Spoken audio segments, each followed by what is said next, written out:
In this video I'll show you how to tag people in X or Twitter app, so please make sure to watch this video until the very end so you don't miss out on any important information. In saying that, let's dive in. So first things first, you want to go to Play Store and type in Twitter, and then make sure you update it to the latest version so everything works well. And then once that's updated, click on open, and then click on that little blue icon bottom right of your screen to make a new tweet.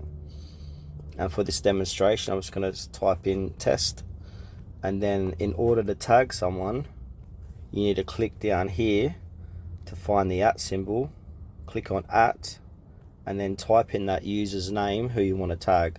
So I'm just going to write a random name here. So I'm going to tag in Shane Warne, and then you can write a little message for him, just like that.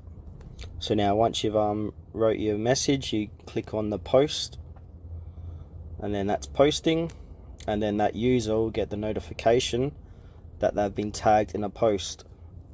So thanks for watching this video to the very end. Please consider to like the video and subscribe to our channel if you found the tutorial helpful.